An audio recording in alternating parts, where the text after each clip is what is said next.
أعوذ بالله من الشيطان الرجيم. بسم الله الرحمن الرحيم.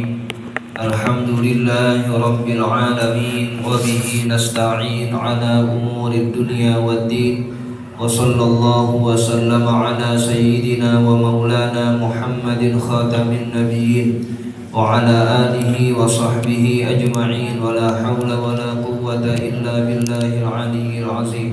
اللهم لا علم لنا إلا ما علمتنا إنك أنت العليم الحكيم، ولا فهم لنا إلا ما فهمتنا إنك أنت الواسع الكريم.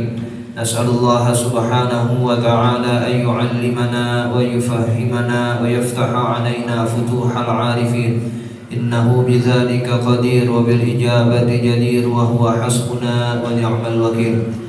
إلى حضرة النبي محمد صلى الله عليه وسلم. الفاتحة. بسم الله الرحمن الرحيم. الحمد لله رب العالمين، الرحمن الرحيم، مالك يوم الدين.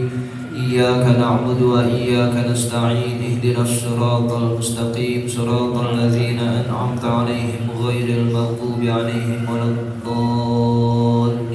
آمين. Wa'alam, dan ketahuilah olehmu, anna qaulaka, bahwasanya perkataanmu itu, anna qaulaka hadza, bahwasanya perkataanmu itu, yudahi, serupa, qaula man yuridu ayyasira faqihan, perkataannya orang yang ingin menjadi seorang alim, fi ulumiddini, di dalam ilmu-ilmu agama, min ghairi ayyadrusa ilman, tanpa belajar satu ilmu pun, washtaghala bil batalati, lalu ia sibuk dengan menunda-nunda belajar. Kemarin kata pengarang, apabila ada orang yang ingin mendapatkan rahmat berupa surga, balasan-balasan pahala dari Allah, tapi dia gak mau beramal, dia gak mau ibadah, dia hanya berangan-angan saja mendapatkan itu semua, maka orang itu dikatakan orang yang bodoh. Bukan kita yang mengatakan bodoh, tapi Nabi Muhammad SAW langsung yang menjuluki orang seperti itu dengan julukan orang yang bodoh. Hanya pengen surga, pengen dapat banyak pahala, banyak kemuliaan, cuman gak mau beramal. Itu kan namanya penghayal. Begitu juga orang yang pengen alim, pengen dapat ilmu, pengen menjadi faqih, ahli fikih, tapi gak mau belajar, menunda-nunda saja ilmu tersebut. Itu juga orang yang bodoh, menghayal. Bagaimana bisa didapatkan ilmu tapi dengan khayalan saja? Itu gak bisa. Maka haruslah kita berikhtiar. Kamu mau kemuliaan, mau surga, mau balasan-balasan pahala dari Allah, ya beramal dong.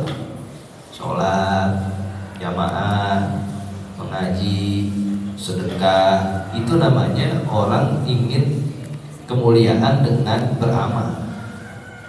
Ya, kalau kamu pengen doang, nggak pernah beramal, sama saja kamu orang yang berangan-angan, yang menjadikan dirinya sia-sia.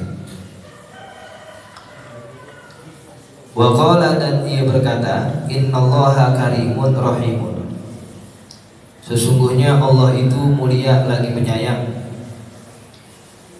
Qadirun ala ayyufidha ala qalbi, berkuasa untuk melimpahkan pada hatiku, minal ulumi, dari ilmu-ilmu, ma afadahu ala qulubi anbiya'ihi wa awliyaihi, sesuatu yang Allah berikannya terhadap hati-hatinya para nabi dan para wali,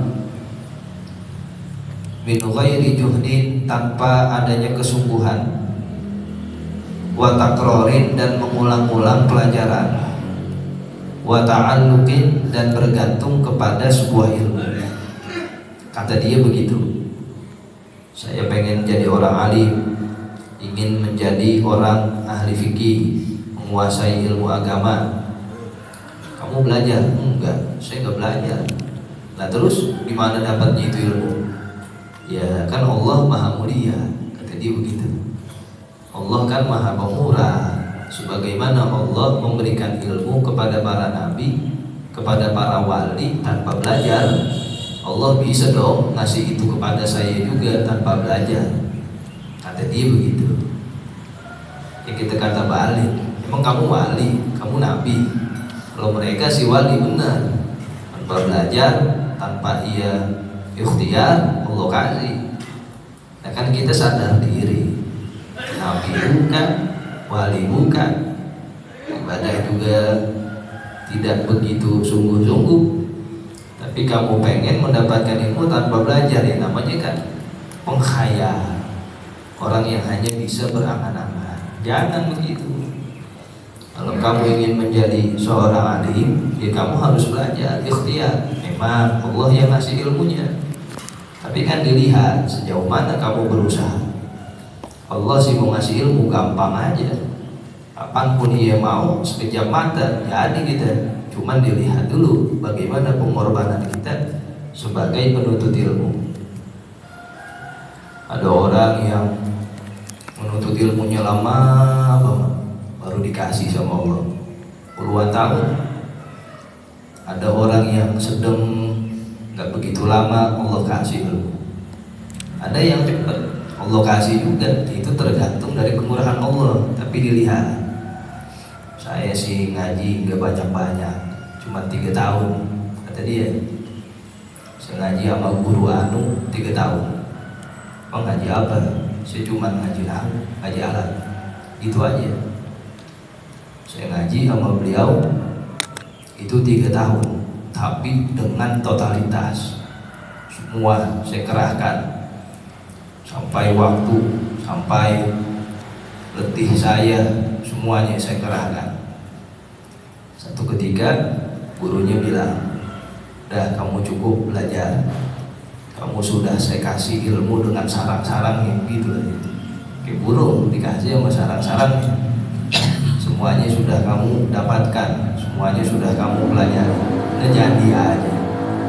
3 tahun gak lama-lama. Ada yang lama sampai mati belum dapat juga. Ternyata anak keturunannya dari orang alim semua. Ternyata ilmu yang tadinya dipelajari sama bapak-bapaknya itu, sama orang tuanya disimpan. Ya, kamu nanti yang mendapatkan ini adalah keturunan-keturunan kamu. Benar, keturunannya jadi orang alim semua. Bukan dari jerih payahnya, ya memang mereka belajar, tapi ternyata ada keberkahan-keberkahan dari orang tuanya. Begitu ilmu menjadi rahasia Allah Subhanahu wa ta'ala. Kita tinggal tunjukkan saja ikhtiar kita. Ya, saya sih ngaji aja dah, mau paham mau enggak, itu urusan Allah nanti yang akan mengatur. Apa nantinya turunan kita jadi ulama sebab berkah orang tuanya dulu demen dengan ulama, apa urusan-urusan yang lain Allah lancarin, berkah dia suka ngaji, itu sih daripada anugerah Allah Subhanahu wa ta'ala. Tinggal kita menunjukkan ikhtiar, kesungguhan yang benar-benar, sehingga Allah berikan itu semua. Wa huwa ka qauli man yuridu malan, dan yang demikian sebagaimana orang yang menginginkan adanya harta. Fayatrukal hirasata wa tijarata, lalu ia enggan mengolah tanah dan berdagang. Wal kasba, dan ia tidak mau bekerja. Wa yata'aqqalu, dan ia bermalas-malasan di dalam berusaha. Wa qala, lalu ia berkata, innallaha karimun rahimun, sesungguhnya Allah itu maha mulia lagi maha penyayang. Kamu mau dapat harta, mau dong, tapi kamu nggak kerja, enggak mau mengolah tanah, bertani umpama, oh nggak usah, berdagang kagak juga, usaha apa kayak gitu nggak mau juga, males aja dah. Tapi mau harta, gimana itu kamu cara dapatnya? Ikan Allah maha mulia, Allah maha penyayang, kata dia begitu. Ya sama aja, itu orang bodoh, pengkhayal namanya. Walahu khazainus samawati wal ard, dan bagi Allah terdapat perbendaharaan langit dan juga bumi. Wa huwa qadirun ala ayyudli'ani, dan Allah maha kuasa untuk memperlihatkan kepadaku ala kanzin minal kunuzi, terhadap perbendaharaan Allah. Astaghni bihi anil kasbi, yang aku akan cukup dengan perbendaharaan Allah itu daripada berusaha. Kata dia, saya pengen harta, cuman kamu gak kerja, gak usah tadi. Kan Allah maha penyayang, maha mulia, Allah maha kaya, segalanya dia punya. Gak usah saya kerja, cukup saya beribadah atau saya menunggu saja, kata dia. Faqad fa'ala dzalika li ba'di ibadihi, maka sungguh Allah telah melakukan itu pada sebagian hambanya. Kata dia, itu si fulan di rumah aja Allah kasih harta. Kita katakan itu si fulan, bukan kamu. Setiap orang Allah dudukkan posisinya masing-masing, gak bisa dipukul rata.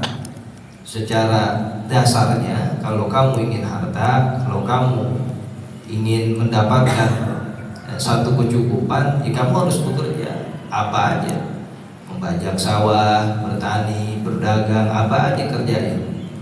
Kalaupun Allah berikan itu tanpa kerja kepada si fulan, ya berarti Allah menempatkan itu pada dia. Kita lihat sama nggak si fulan, ya, sama nggak posisi kita dengan dia? Beda.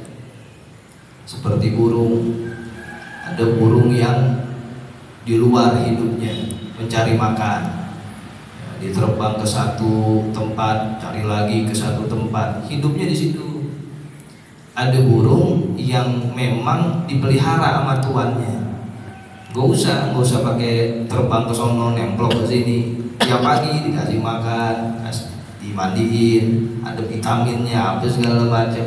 Nah itu makom burungnya di situ. Memang dalam sangkar nanti dikasih. Sekarang kita lihat, kita macam burung yang mana? Yang memang terbang buat nyari makan, atau memang kita dipelihara sendiri? Nah kan beda-beda. Jadi nggak bisa disamain. Semuanya memiliki posisinya masing-masing. Jadi kita pengen nurutin aja lagi.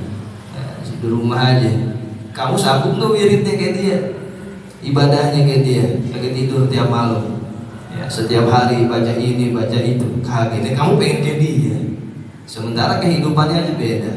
Nah, maka kata Imam Ibnu Athaillah, aqim maqamaka haitsu aqamaka Allah, berdirilah kamu di mana Allah menempatkanmu. Kalau kita sebagai pedagang, memang itu tempat kita jalani. Kita sebagai pengusaha, memang itu posisi kita, jalani dengan benar, dengan jujur, sesuai syariat. Di situ rezeki kita. Kalau kita memang bertani, itu posisi kita. Kalau kita memang bekerja ini, itu posisi kita. Justru kalau kita keluar dari posisi itu, kita khianat dengan takdir Allah Subhanahu wa ta'ala. Ada orang kebalik, nggak bisa begitu. Saya nggak bisa kayak orang-orang ya, pagi jalan, pulang sore, terus saya bisa ngaji aja nih. Tapi alhamdulillah Allah cukupin sih. Pernah yang namanya anak itu kelaparan, gak pernah. Oh berarti mungkin posisinya di situ. Kalau dia keluar, dia yang khianat dengan takdir Allah Subhanahu wa ta'ala. Jadi beda-beda orang nih. Ada nanti namanya makom kasab, makom tajrid, itu sesuai posisinya masing-masing. Gak bisa dipukul rata. Nah, itu harus dipahami sehingga orang berjalan sesuai takdir atau posisinya masing-masing. Fa anta idza sami'ta kalama hadzainir rajulaini, maka engkau apabila mendengar akan perkataan dua orang tersebut, yang pengen harta tapi tidak kerja, yang pengen ilmu tapi tidak belajar, istahmaktahuma, engkau menganggap bodoh keduanya, wa sakhirta minhuma, dan kamu akan mengejek dari kedua orang itu. Bodoh banget, kamu pengen ilmu tapi nggak belajar, kamu pengen harta tapi nggak kerja, itu kan bodoh, pasti dianggap seperti itu. Wa in kana ma wasafahu min karamillahi ta'ala, meskipun apa-apa yang kedua orang tersebut mensifati dari kemuliaan Allah Ta'ala, wa qudratihi, dan kuasa Allah Subhanahu wa Ta'ala, sidqan, itu benar, wa haqqan, dan juga pasti. Meskipun apa yang dikatakan jujur, pasti dan benar, memang benar, Allah memberikan ilmu kepada siapa saja. Nah, si Anu nggak belajar bisa, tapi kan kita lihat juga orangnya, itu seperti Anu nggak? Memang benar Allah mempunyai perbendaharaan harta. Si Anu dikasih tanpa bekerja, iya kamu ke si Anu bukan. Nah, jadi jangan kita memutar balikan satu pemahaman yang bukan pada tempatnya. Fakadzalika yadhaku 'alaika arbabul basairi, maka begitu pula akan menertawakanmu orang-orang yang memiliki mata hati, fid dini, di dalam agamanya. Idza talabtal maghfirata bi ghairi sa'in laha, apabila engkau menginginkan ampunan tanpa mengusahakan ampunan tersebut. Ketawain kita. Kamu mau mulia, mau ibadah? Enggak. Ya gimana? Malam bangun enggak? Enggak. Sholat bagaimana sunnahnya? Enggak. Puasa agak juga, nah bagaimana? Dikatakan tarjun najata walam tasluk masalikaha, fa innas safinata la tajri 'ala yabasi. Anak pesantren itu, kamu pengen sukses tapi kamu nggak mau menjalani prosesnya. Sebagaimana perahu itu tidak akan berlayar di daratan yang kering, nggak bisa. Kedorong-dorong 1000 orang juga, kalau dia masih di daratan nggak bakal bisa berlayar. Tempatnya di mana? Di laut sono. Begitupun kamu ingin mulia, mulia dalam hal apa aja, dalam hal ilmu, dalam hal ibadah, dalam hal harta, tapi kamu gak mau berusaha, nah itu gak akan bisa berlayar, gak akan bisa berjalan. Wallahu ta'ala yaqul, dan Allah ta'ala berfirman, wa an laisa lil insani illa ma sa'a, dan tidaklah seseorang memperoleh akan sesuatu kecuali apa yang telah diusahakannya. Itu usahakan dulu, ikhtiarnya tunjukin, nanti Allah yang bukain jalannya. Wa yaqulu, dan Allah berfirman, innama tujzauna ma kuntum ta'malun, sesungguhnya kalian akan diberikan balasan terhadap apa-apa yang kalian kerjakan. Wa yaqulu, dan Allah berfirman, innal abrara lafi na'im, sesungguhnya orang-orang yang banyak berbakti kepada Allah sungguh berada di dalam kenikmatan. Wa innal fujjara lafi jahim, dan sesungguhnya orang-orang yang durhaka kepada Allah sungguh di dalam neraka jahanam. Nah, ini kan ayat-ayat yang menunjukkan adanya satu usaha. Nanti Allah kasih balasannya, sebagaimana orang yang di dunianya banyak ibadah, kelak di surga kenikmatan-kenikmatan. Tapi syaratnya harus abror dulu, harus jadi orang yang taat di dunianya. Gak bisa tidur mulu tapi mau ke surga, harus banyak berbakti. Bagaimana Allah jadikan tempatnya orang-orang durhaka, pelaku maksiat, kelak di neraka jahanam, wal'iyadzubillah. Fa'idha lam tatruki sa'ya, maka apabila engkau tidak meninggalkan berusaha, fi talabil ilmi wal mali, di dalam menuntut ilmu dan mencari harta, i'timadan ala karamihi, sebab berpangku atas kemuliaan Allah Subhanahu wa ta'ala, fakadzalika la tatruki tazawuda lil akhirah, maka begitu juga janganlah kamu tinggalkan mengambil bekal untuk akhirat. Sama juga, kamu kan pengen ilmu ya harus berusaha belajar, kamu pengen harta ya ikhtiarnya bekerja, kamu pengen nikmat akhirat ya di dunianya cari bekal. dengan ketaatan-ketaatan. Fala taftur, maka janganlah kamu lesu, jangan kamu males-malesan, tapi pengennya tinggi. Fa inna rabbad dunya wal akhirati wahidun, karena sesungguhnya Tuhannya dunia dan Tuhannya akhirat itu satu, yaitu Allah Subhanahu wa taala. Wa huwa fihi ma karimun rahimun, dan Allah di dalam keduanya itu, dunia dan akhirat, karimun maha mulia, rahimun dan maha penyayang. Allah maha mulia, Allah maha penyayang. Kalau kita mau jujur-jujuran dengan ibadah seperti ini, apa pantas kita masuk ke surga? Jauh. Nabi Adam cuman satu kesalahan, Allah turunin dari surga ke muka bumi, man satu doang. Kita ada berapa kesalahannya sepanjang hidup kita? Apa pantas masuk surga dengan ibadah yang seperti ini? Kalau mau jujur-jujuran jauh. Tapi Allah lihat, hamba saya udah berusaha waktu di dunia, alhamdulillah ini orang sholat fardu gak pernah tinggal. Biarpun mohon maaf dari wudhu sampai sholatnya sebenarnya masih banyak yang harus diperiksa ya, tapi dia berusaha. Kalau puasa Ramadan gak pernah tinggal sekalipun. Tapi kalau mau diperiksa nih puasa Ramadannya, bisa jadi banyak cacatnya, tapi kan dia udah ibadah. Nah itu yang dilihat, dia udah usahain. Nah, sebagaimana kita menuntut ilmu, nggak ada yang sempurna, tapi Allah kasih. Nah, ketika ikhtiar itu diperlihatkan, baru karimnya Allah, rahimnya Allah bermain. Ya, dengan kemuliaan aku masukkan hamba ini ke dalam surga. Meskipun ibadahnya ya seperti itu di dunia, ya, sudah ada yang dilihat dari ikhtiar hambanya.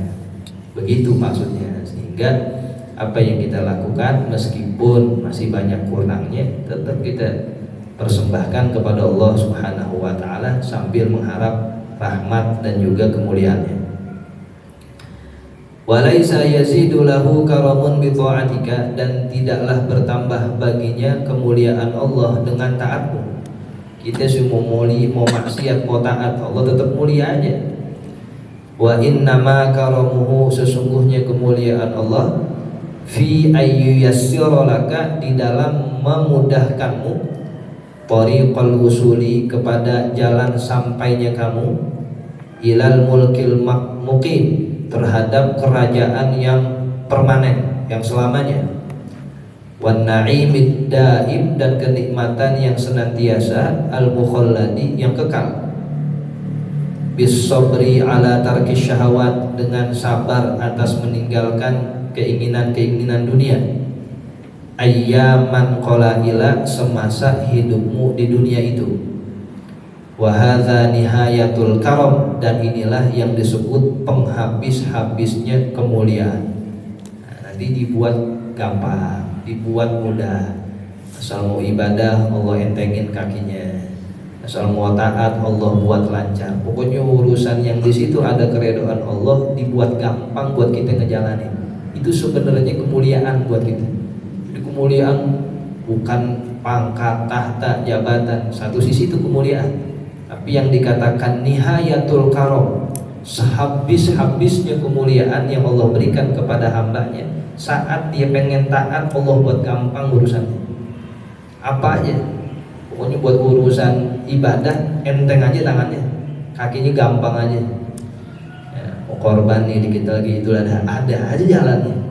Mau ibadah apapun dibuat enak. Nah itu sebenarnya kita sedang diizinkan untuk taat kepada Allah. Itu luar biasa. Enggak semua orang dapat kesempatan demikian. Ada yang mau ibadah susah, ini luar biasa. Totowa kenceng banget madep rumahnya, sekali nggak pernah kelihatan di masjid. Namanya kan nggak diizinin. Bukannya dia ogah, Allahnya ogah dia masuk ke rumahnya. Nah kan bahaya begitu. Tapi yang di ujung berum, maksudnya ujung gangnya, nggak kedengeran itu suara azan masjidnya, nyampe aja itu ke masjid. Itu namanya izin. Ini nihayatul karam. Jadi kemuliaan itu bukan yang bersifat zahir aja. Gampangnya kita buat ibadah, buat taat, itu adalah kemuliaan yang diberikan Allah Subhanahu wa ta'ala kepada kita. Nah, sampai sini kita bisa rasakan sejauh mana kemuliaan itu ya ada pada diri kita, sehingga mudah, gampang, enteng untuk berbuat taat dan ibadah. Fala tuhaddits nafsaka bitahwisatil battalin, maka janganlah kamu berbicara dengan dirimu bitahwisatil battalin, menggunakan kebodohannya orang-orang yang malas. Ya, seperti yang tadi tuh, mau surga amal oga, mau ilmu belajar oga, mau harta tapi berusaha tidak, itu namanya bodohnya orang malas. Waktu tadi, tapi ikutilah biulil azmi, dengan caranya orang-orang yang kuat keinginannya. Ikuti tuh, wan nuha, dan orang-orang yang berakal, minal anbiya'i wassolihin, dari caranya para nabi dan orang-orang soleh. Ikuti itu caranya. Nabi Muhammad Shallallahu Alaihi Wasallam kurang mulia apa, kurang soleh apa, surga nggak bakal dibuka buat semua makhluk kalau nabinya belum masuk. Sebegitu mulia dan solehnya Nabi Muhammad, tahajud sampai bengkak kakinya. Nah kalau kita tantang betenteng, oh kunci surga di saya, mau sholat mau kagak, modelan orang-orang yang lemah, yang bodoh tadi, tantang betenteng. Tapi Nabi nggak menjadikan keistimewaan itu sebagai alasan dibuat nggak ibadah. Nabi itu sedekahnya luar biasa.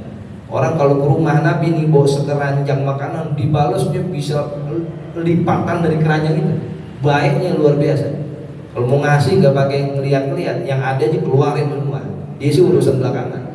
Sampai sahabat kesel nih, Nabi kalau sedekah sampai kagak punya apa-apa nih. Emang harus begitu wahai Nabi sedekah? Ya, saya pengen menjadi orang yang mulia. Emang kurang mulia apa Nabi?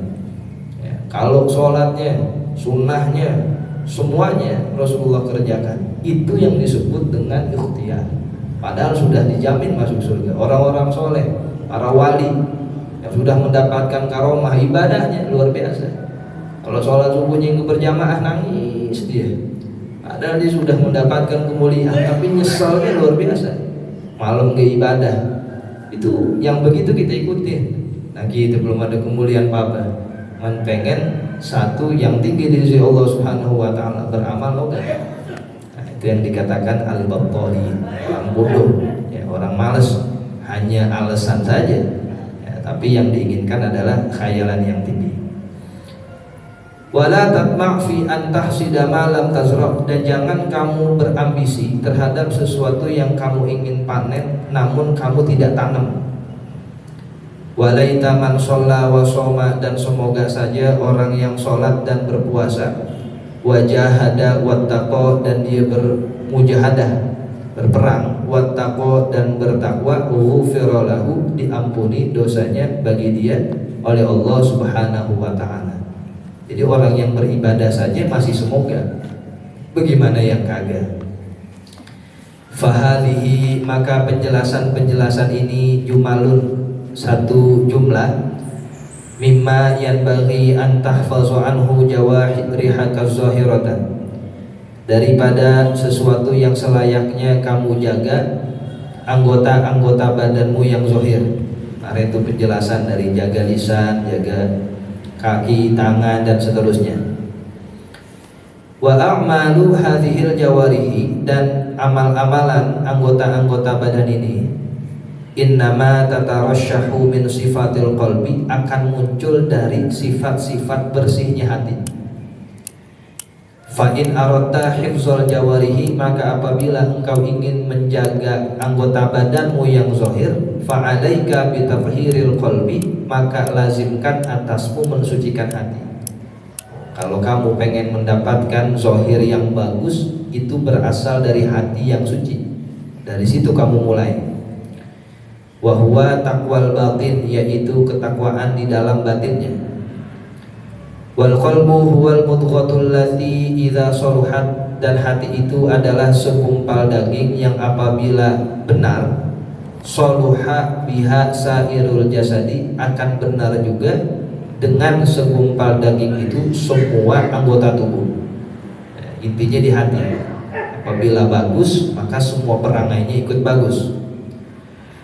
Wa idza fasadat, dan apabila hancur, rusak itu segumpal daging, yaitu hati, fasada biha sairul jasadi, niscaya akan rusak juga dengannya seluruh anggota tubuh. Fashtaghil bi islahihi, maka sibukkanlah kamu dengan membenahi hati.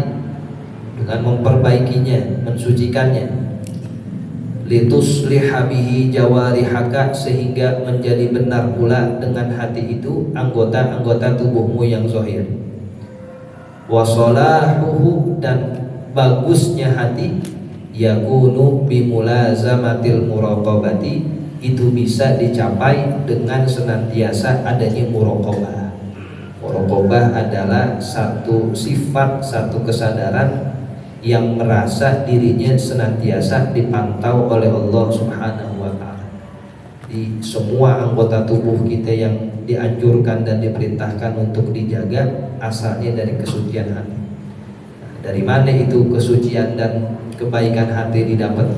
Kata para ulama, dengan beberapa cara. Di antaranya yang pertama, kasratul ju', sering-sering kita lapar, baik lapar yang sengaja gak makan atau dengan berpuasa. Maka sering dipuasain, itu hatinya, itu jasadnya, maka semakin bersih, semua gerak-geriknya akan semakin bagus. Yang kedua, sering membaca Al-Quran, karena Al-Quran cahaya yang langsung tembus ke dalam hati. Orang yang sering baca Quran maka akan beda, hatinya semakin terang. Kalau semakin terang, gerak-geriknya juga semakin bagus. Yang ketiga, dengan banyak ibadah malam, karena malam hari adalah tempat semua kemuliaan. Malaikat pada turun, cahaya-cahaya Allah masuk ke dalam relung hati hamba. Yang terakhir adalah sering-sering duduk sama orang soleh, ya, karena pancaran mereka itu akan tembus kepada kita. Modelnya kayak rambutan nih, kita banyak nggak enaknya, banyak busuknya. Tapi kalau kita nyangkut di rambutan yang cakep, yang bagus, ke bawah juga, kebeli juga sama orang, ke bawah juga itu sama malaikat. Karena kita ngumpulnya sama orang-orang yang bagus. Dari situ akan menjadikan hati kita bersih, dan nantinya semua perbuatan zahir kita juga semakin bagus. Ya. Al-qawlu fi ma'asih. Bismillahirrahmanirrahim. Alhamdulillahirabbil alamin, hamdan yuwafi ni'amahu wa yukafi'u mazidah. Ya Rabbana lakal hamdu kama yanbaghi li jalali wajhikal karim wa 'azimi sultanik. Allahumma shalli ala sayyidina Muhammad wa ala alihi wa sahbihi ajma'in. Allahumma inna nas'aluka fahman nabiyyin, hifzal mursalin, ilhamal malaikatil muqarrabin. Allahumma aghnina bil ilmi wa zayyinna bil hilmi wa akrimna bit taqwa wa jamilna bil afiyah.